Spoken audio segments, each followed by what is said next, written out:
At the heart of the Catholic faith is a call to undergo an ecological conversion. But this term may feel strangely unfamiliar within a religious context, perhaps more suited to the green and ecological movements we see today, urging us all to recycle more, to switch off lights, and to save water. So when Pope Francis calls for an ecological conversion, is he asking for the same thing? Does he want us all to become green heroes, taking on a range of ecological friendly actions to care for our planet? Or does the call for an ecological conversion mean something else, calling us to something much deeper? To answer this, let us first explore the word conversion.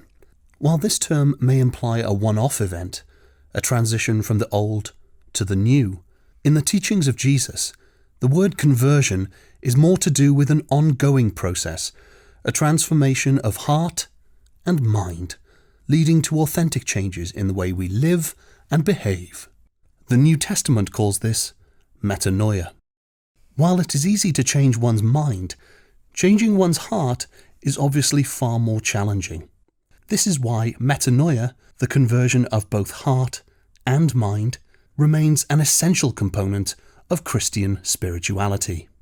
But when we speak about the heart in this context, we are of course not referring to the anatomical organ beating in your chest, but rather the place that is the source of our decisions, passions, and motivations. For the heart is the source that ultimately determines how we live and act in this world.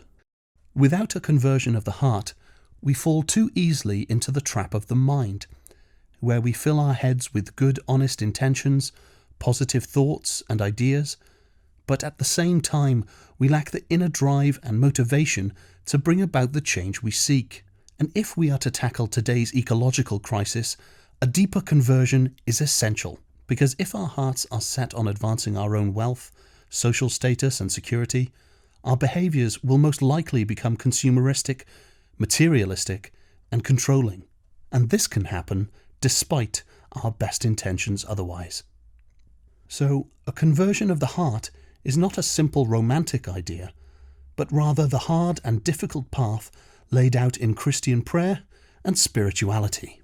When we closely examine our hearts, we can start to see the connections between what happens in here is reflected in what happens out there in the world. After all, the ecological crisis that we find ourselves in today is ultimately an expression of a deeper problem that lies within. The external deserts of the world are growing because the internal deserts have become so vast.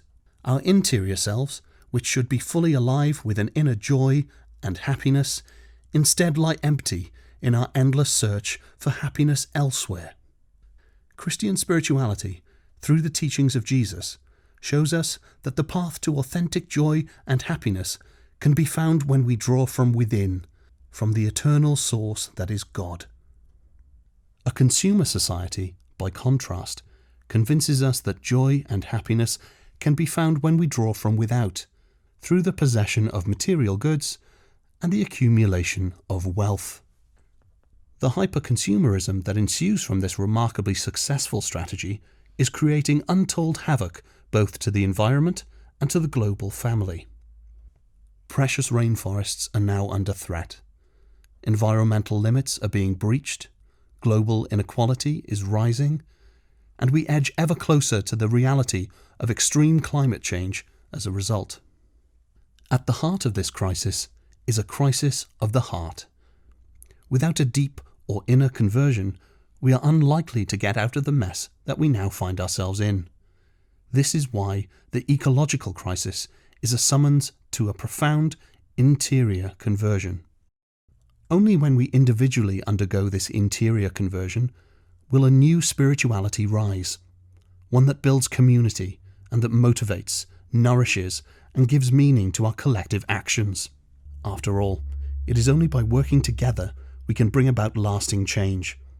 That is why the ecological conversion must also be a community conversion, calling us all to work together to find new, creative solutions to protect our common home.